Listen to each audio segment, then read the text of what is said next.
Bonjour tout le monde, c'est Émilie Benjamin. Bon alors cette semaine on fait une vidéo qui change de d'habitude. Il n'y a pas les vignes, il y a plutôt un fourgon. Ah, c'est ça, c'est un fourgon Ça, qui ouais. est avec moi. Et surtout Simon. Bonjour Simon. Salut. Alors Simon il va nous présenter plusieurs outils, plusieurs technologies qu'on peut inventer, qu'on peut créer, bien que vous avez plus ou moins inventé par rapport aux différentes problématiques qu'on pouvait avoir, c'est ça? C'est ça, ouais. Et tu vas m'expliquer tout ça. Et puis avant, tu vas peut-être me dire pour qui tu travailles, pour leur expliquer un peu et comment s'appelle ce fourgon. Ouais, exactement. Eh ben, je te présente le Mobilab, donc ce camion donc je travaille à l'Institut Agro à Montpellier. On forme les étudiants, ingénieurs agronomes aux nouvelles technologies dans l'agriculture et on essaye d'amener un maximum de besoins de la profession agricole pour alimenter notre formation. Et donc on va se promener sur le terrain auprès des agriculteurs Ouais. avec ce camion. Donc on peut se déplacer n'importe où pour expliquer aux agriculteurs juste comment ça fonctionne en fait quand ils achètent un capteur. C'est un peu une boîte noire souvent. Ouais. Qu'est-ce qu'il y a à l'intérieur, comment ça marche, qu'est-ce qu'on peut faire avec, qu'est-ce qu'on peut mesurer et tous ces besoins, toutes ces idées en fait on les récupère des agriculteurs pour alimenter notre formation. Ouais, Voilà. et puis tu m'expliquais que même en fait, en fonction des problématiques qu'on a, vous allez nous expliquer comment créer les capteurs en fait au final. Ouais, c'est ça. En fait, quand on explique ça aux agriculteurs, à chaque fois, c'est ah, mais tiens, je peux mesurer ça, mais ça, je le mettrais bien dans ma cuve de vin, ça, je le mettrais bien dans mes vignes, dans mes parcelles. Donc, on va lister un maximum de besoins. Et ce qu'il faut vraiment, tu vas le voir dans la suite, ce qu'il faut vraiment se dire, c'est que la seule limite, c'est son imagination. En gros, on peut tout faire avec des capteurs, avec une approche bidouille, Ouais. low-tech. Donc, c'est des systèmes qui coûtent vraiment pas très très cher. Et alors, ça a des avantages, des inconvénients aussi. Il faut assurer peut-être un peu la maintenance. Mais voilà, on peut vraiment tout faire maintenant avec ces nouvelles technologies, quoi. Oui, on est d'accord, je précise que, disons là, tu nous présentes ça, mais en fait, ça peut se mettre sur n'importe quel style d'agriculture. On va dire Ouais, qu'une problématique qu'on a, nous, les viticulteurs, elle peut se retrouver aussi chez des éleveurs ou chez des ouais, céréaliers. Ça peut tout à fait s'adapter, on est bien d'accord. exactement. Alors, le projet, il est financé par le MAS numérique, donc il y a un aspect viticole très Ouais. important. Mais je pense à l'irrigation notamment, que ce soit grande culture, élevage, etc. C'est quand même une problématique qui est agricole de façon générale, quoi. Donc, Ok. Bon, alors si j'ai bien compris, tu vas me montrer plein de petits trucs, ouais, plein de petits capteurs qui peuvent être, que vous avez déjà inventés au final déjà. Qu'est-ce que tu as à me proposer ouais, alors? carrément. En fonction des problématiques. Juste déjà peut-être pour t'expliquer un peu comment ça fonctionne, un capteur. Donc là, il y en a plein dans ces tiroirs. Ça, c'est un capteur de pression. Donc on va appuyer dessus et en fait, il y a deux plaques là dans cette petite surface et plus on va appuyer dessus, plus elles vont se toucher.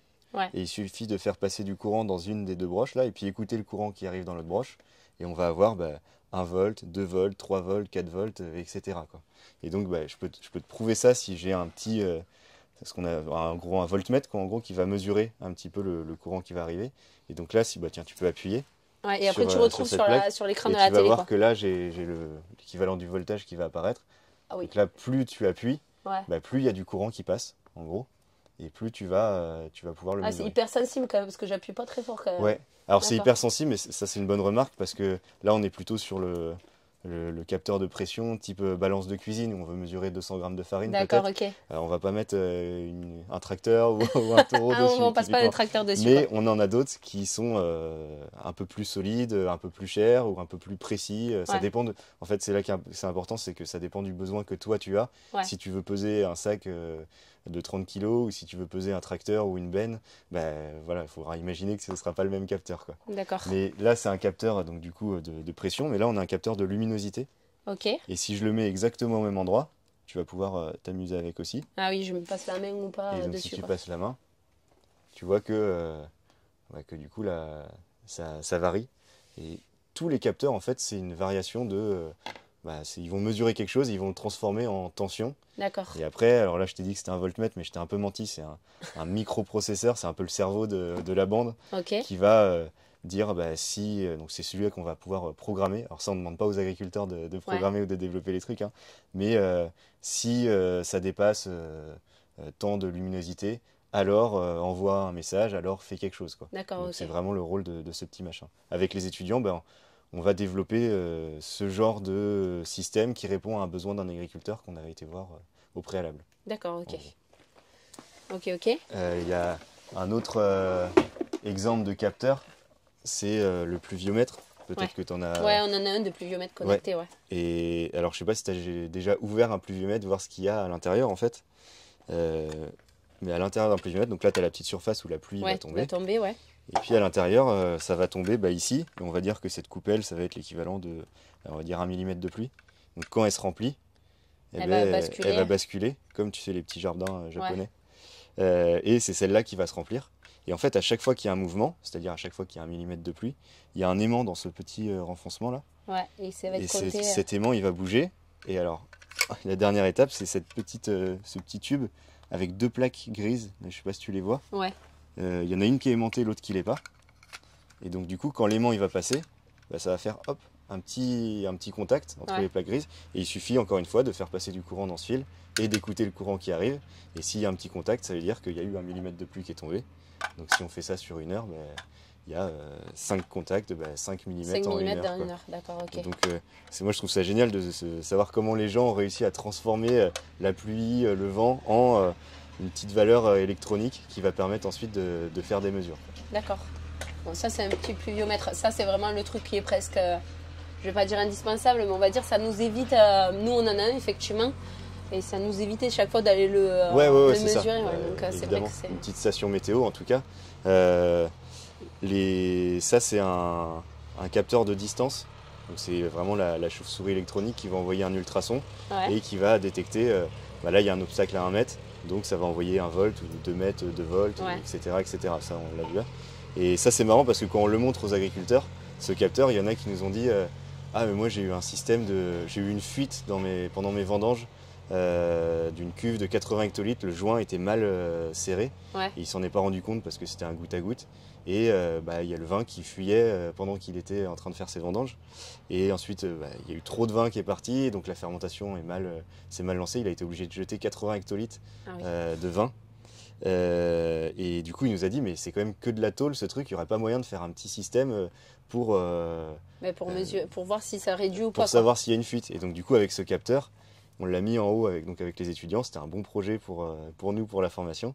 Donc on a mis ce capteur en haut de la cuve. Et si ça descend, ça dépasse 1 mètre de distance, et dans ce cas-là, envoie une alerte, envoie un petit message. Donc ça, c'est un des projets que nous, on cherche pour notre formation. Ouais, donc ça, en fait, tu mets la distance que tu veux, quoi. Ouais, après, alors ça, c'est dans la programmation. Dans la programmation, ouais. Et là, après, tout ce qui est programmation, c'est vous qui le faites ou en fait, vous, dans le tutoriel, vous expliquez comment programmer pour les applications? Alors nous, avec les étudiants, c'est les étudiants qui le font. Et c'est vrai que ce qui est intéressant, c'est de se dire, en fait, c'est assez simple maintenant de faire ça. Et donc, on a mis, je vais le mettre sur la télé, on a fait en place des tutoriels pour développer soi-même. Par exemple, là, tu as le Pilotech, donc c'est un capteur d'humidité du sol. Donc là, tu vas sur Mobile Lab, c'est ça? C'est mobilab.agrotic.org. Ok, d'accord. Et donc dessus, c'est un capteur qui est à base de ça. Ça, c'est une sonde d'humidité, donc tu le plantes dans le sol et tu vas pouvoir avoir ton état d'humidité. Le but, c'est d'arriver jusqu'à cette courbe bleue, par exemple. D'accord. Où tu vois, là, il y a une irrigation et puis il y a l'humidité qui descend au fur et à mesure. Et puis hop, ça remonte, etc. etc. Et donc, sur ton tutoriel, tu expliques tout comment tu vas créer ton L'idée, c'est de partir ton capteur d'humidité, quoi. Le but final, c'est d'arriver à cette courbe bleue. Ouais. Et donc, pour arriver à cette courbe bleue, on part par le tutoriel avec la difficulté, le temps que ce tutoriel va mettre, les étapes, les composants à acheter, où les acheter. Et une fois que tu as tout ça, c'est parti. Alors, l'étape 1, c'est brancher ce câble. Ensuite, étape 2, étape 3... etc., pour arriver jusqu'à cette courbe de visualisation, quoi. Et donc ça, on l'a fait dans un objectif que ce soit abordable pour tout le monde. Il y a un agriculteur de 75 ans qui avait du mal avec copier-coller, qui est arrivé jusqu'à là, qui a réussi à développer son Pilotech là, en question. Et oui, surtout que des capteurs... en plus, j'ai regardé vite fait, au final... Tes composants, il y en a à peu près pour une trentaine d'euros, c'est ça? C'est ce que j'ai vu. Entre 30... alors ça dépend un peu des prix du marché aussi, bien sûr. Mais voilà, c'est cet ordre de prix, c'est de la trentaine d'euros. Alors attention, parce que ça paraît pas cher du tout par rapport à ce qu'ils trouvent dans les... nous on en a, ça coûte pas 30 euros. Ouais, exactement. Par contre, s'il y a un problème de maintenance à faire, etc., c'est à l'agriculteur quelque part il s'autonomise quelque part en termes de nouvelles technologies avec tout ce qui en découle derrière, avec tous les potentiels problèmes. Voilà, on a un petit réseau maintenant d'agriculteurs qui commencent à utiliser par exemple la sonde Pilotech. Il y en a une dizaine qui sont déjà installées, Ouais. des chambres d'agriculture notamment. Et il y a des problèmes, il y a des agriculteurs qui les développent, qui commencent à avoir des problèmes. Il y a d'autres agriculteurs qui l'ont déjà fait, qui les aident. Donc ça vit de lui-même, quoi. En gros, Ah, le c'est projet. super, ouais. Ouais, c'est l'idée. Et voilà, donc ça c'est un des projets, le Pilotech. Mais bon, il y en a d'autres. Peut-être en termes de comment envoyer, enfin, comment envoyer la donnée du Pilotech. Parce que là, je t'ai montré que voilà, on a 2 volts, ça correspond en fait à tant de pourcents de luminosité ou je sais pas quoi. Ouais. Mais après, la question c'est, là on l'a vu sur l'écran, mais comment on envoie en fait cette donnée, comment on la visualise sur l'écran. Et en fait, c'est là où ça passe par les réseaux. Donc peut-être que tu as entendu parler du Bluetooth, Ouais, du Wi-Fi, de la bien 4G sûr. évidemment. En termes de réseaux, je te parle pas des réseaux sociaux. J'avais bien compris. Mais là, du coup, en termes de réseau, bah, le Bluetooth, par exemple, c'est pas du tout adapté à l'agriculture parce qu'on va pas mettre un capteur d'humidité Non, c'est qu'il trop. faut aller chercher à 100 mètres la donnée pour se connecter au téléphone. Non, c'est pas adapté. La 4G, ça serait peut-être un peu mieux. Ouais, Par contre, bah, il faut un abonnement et puis surtout, ça consomme beaucoup d'énergie d'accord. pour le capteur. Ça va pas durer très très longtemps. Et il y a des réseaux qui existent, et notamment les réseaux bas débit, type LoRa. Ouais. Et nous, on est parti, en tout cas, les technologies qu'on met en place, ça se base sur ce réseau LoRa. C'est hyper utile et très adapté à l'agriculture parce qu'on peut mettre pour une antenne, donc une antenne, t'envoies une qui est juste la petite boîte blanche ici. Ouais.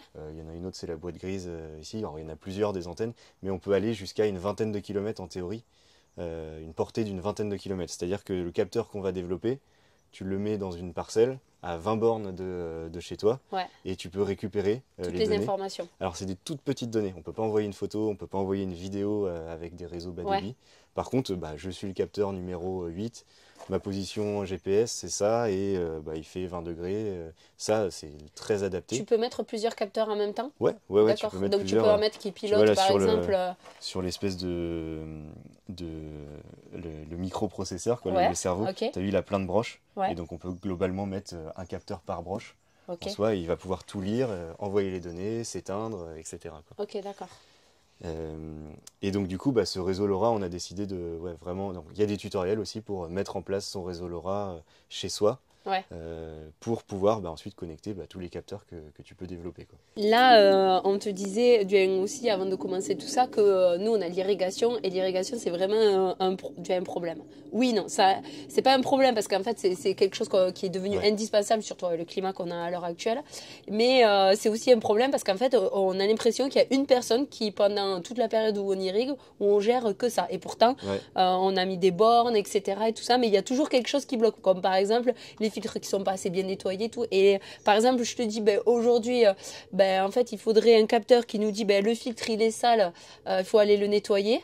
Ça, tu pourrais le faire? Alors, il y a des capteurs, par exemple, de turbidité, donc qui vont regarder le trouble, si l'eau est claire ou l'eau Ouais. est trouble. Donc, alors, j'en ai pas, j'en ai pas là, j'en ai au labo, mais on pourrait imaginer, il y a des capteurs juste à un faisceau laser qui va regarder la couleur de l'eau aussi. On a des capteurs de couleur, on a des capteurs. Oui, là, ton besoin, en tout cas, on peut y répondre Vous de pouvez y plein répondre, de quoi. façons différentes. Ça me fait penser à des capteurs dont on parle souvent sur juste la présence d'eau ou juste savoir s'il y a de l'irrigation, s'il y a des systèmes. Je me souviens d'un agriculteur qui parlait d'un système de goutte à goutte qui tombe toujours en panne. Ah oui, ça, oui. Et donc, du coup, on ne sait jamais s'il y a Si une c'est ouvert fuite ou ou quoi pas, que ce ouais. soit. Mm. Et donc, il nous a demandé, mais est-ce que ce serait possible de mettre un capteur en fin de ligne pour juste savoir s'il y a de l'eau ou pas? Exact, c'est ce que j'allais te dire après, Et ouais. s'il n'y a pas d'eau, alors qu'on est censé en avoir, il y a un problème. Et alors, du coup, là, hop, je vais te montrer le capteur qui a été mis en place. Oui, parce que par exemple, tu as un capteur pour être sûr aussi que la parcelle elle, c'est bien ouverte, quoi. Qu'il y a bien la bonne Ouais. pression. Et donc, du coup, la solution qu'on a mis en place pour l'agriculteur, c'est ce truc-là. Alors, celui-là, il n'y a même pas à le construire. Il se trouve sur le commerce, ça coûte 25 euros, je crois, un truc Ouais. comme ça. Et tu vois, là, il y a 2 broches ici. Il y en a une qui envoie du courant. Alors, c'est Ouais. du courant léger, on peut toucher, il n'y a pas de. Et ça va te C'est donner bon. une alerte. Et il y en a une qui reçoit le courant. Donc là, D'accord. pour le moment, elle ne reçoit pas de courant. Mais s'il y a de l'eau, où je vais mimer l'eau par mon doigt, il y a du courant qui passe, Là, tu peux voir sur le... Ah voilà, elle vient, ouais, effectivement, tu viens d'avoir un message. C'est Telegram, c'est l'équivalent de WhatsApp. Ouais. Donc là, je l'ai aussi c'est en train de vibrer sur, sur l'application. Dans ma poche. Mais donc là, le Watermobile passe en 1. Et si je le lâche, le Watermobile 1 passe en 0. D'accord. Donc là, ça revient de vibrer dans ma poche. Et donc ça, c'est son nom, le Watermobile. Alors lui, c'est le 01. Et on l'a mis en fin de ligne du goutte à goutte. Et du coup, quand l'agriculteur irriguait, il pouvait vérifier qu'il y a bien de l'eau qui arrive en fin de sa ligne. Mais il y en a d'autres, il y en a un qui s'est dit tiens, je peux mettre ça dans ma cuve, il y en a un autre qui s'est dit, etc. quoi. En fait, tes systèmes au final, tu peux les adapter à 1000 problématiques qu'on a les uns et les autres au final, quoi. C'est ça, on peut vraiment tout imaginer. Enfin, c'est vraiment ce qu'il faut imaginer. C'est le couteau suisse, quoi, en fait. Ouais, c'est le couteau suisse, et tout ce que tu peux avoir dans ton cerveau, on peut le mettre en place, on peut le concrétiser, en tout cas avec des petites solutions numériques pour faciliter le confort des agriculteurs. L'idée, c'est pas de les remplacer. Ouais. L'idée, c'est de remplacer certaines tâches qui sont parfois ingrates, parfois pas très très intéressantes, quoi. Ouais. Alors, ma question maintenant, c'est tout ça, c'est super. Mais en fait, qu'est-ce que vous voulez que les agriculteurs ils viennent vous poser des questions en vous disant oui, voilà, on a telle problématique, et que vous, ça vous donne des sujets d'études pour tes étudiants au final un peu. Ouais. Ou est-ce que le but, c'est que tu te déplaces avec ça un peu partout dans la France, parce que quand ils vont voir ça, ils vont tous dire nous, on veut qu'ils viennent chez nous. L'idée, moi, je pense que c'est important déjà d'avoir des agriculteurs qui sont plus aguerris en termes de nouvelles technologies, parce que c'est quand même deux mondes qui ne se côtoient pas tout le temps. C'est vrai. Ceux qui développent des systèmes comme ça, et puis les agriculteurs qui sont pas tout le temps à l'aise avec ça, avec ces nouvelles technologies. Donc c'est montrer par une approche très très ludique comment ça fonctionne. Alors pour le moment, avec le MAS numérique et le projet Occitanum, on se limite à la région Occitanie. Ouais. Et du coup, nous, ce qu'on a besoin, c'est des idées concrètes de la profession agricole, des besoins, pour ensuite, avec le projet du MAS numérique notamment, on vient concrétiser ces besoins, on vient faire vraiment une analyse du marché, une analyse on développe les systèmes avec les étudiants, et puis on montre ça à la profession. Il y a plusieurs entreprises qui font partie de ce projet, ou des viticulteurs notamment, des coopératives, et on explique un petit peu ces idées qu'on a mis en place, les tutoriels qui sont à disposition. Voilà, on n'a pas de vocation lucrative, nous, c'est vraiment vulgariser ça. Ouais. Les entreprises sont très intéressées aussi de savoir de quoi ont besoin les agriculteurs, parce qu'elles prennent un temps conséquent à aller chercher le besoin des agriculteurs, et donc on prémâche un petit peu ce travail, quoi. D'accord, ok. Donc nous, on est très ouverts à se promener dans la région. D'accord, ok. Bon, en tout cas, c'est super. Ça fait pas longtemps, si j'ai bien compris, que vous avez lancé ça. On l'a inauguré en novembre. Le camion, il est autonome en termes de... il a un petit réseau Wi-Fi, il a des panneaux photovoltaïques, donc on peut aller n'importe où. On peut faire vraiment tout ce qu'on veut avec ce camion. Ouais, je vois que tu as aussi une imprimante 3D aussi. Ouais, c'est donc vrai en fait, en fonction, tu peux créer des boîtiers pour pouvoir mettre après tes micro-ordinateurs, quoi. C'est ça, parce que ça, si on le met dans le champ, on dit ça va pas durer 2 jours, je pense, ça va prendre l'eau. Par contre, il suffit de faire un petit boîtier avec un joint torique à l'intérieur pour être bien étanche, etc. Et ça peut se faire avec les imprimantes 3D. Donc c'est pareil, on peut faire des ateliers sur l'impression 3D. Ouais, d'accord, ok. Bon, c'est super. Simon, est-ce qu'on a oublié quelque chose? Est-ce que tu veux rajouter quelque chose? Écoute, non. Après, je me doute que si, on pourrait partir sur plein d'autres sujets, mais en gros... Là, j'ai essayé de te faire un condensé, mais on fait des animations qui sont... ça peut porter sur l'impression 3D, sur les capteurs, sur les réseaux, sur développer cette solution. On peut prendre une demi-journée. Voilà, c'est très, très diversifié. Donc oui, là on a fait un condensé, et on pourrait prendre une semaine si tu veux pour parler de tous les tiroirs qui sont à l'intérieur. Tu pourras voir de l'autre côté, il y a plein de tiroirs aussi, plein de rangements. Oui, et puis après si tu restes une semaine avec nous, tu vas peut-être résoudre une grosse partie de nos problématiques. Après vous n'aurez plus rien à faire, donc oui, mais t'inquiète, on trouvera. Bon, mais super, merci Simon en tout cas. Merci à toi. Merci pour toutes ces informations, et puis donc la semaine prochaine tu passes la semaine entière avec nous. Oui, c'est ça, bien sûr. Pour gérer nos problèmes d'irrigation déjà. Bon, mais très bien. En tout cas, j'espère que la vidéo vous aura plu. Et puis, on vous dit à la semaine prochaine. Au revoir tout le monde. Au revoir.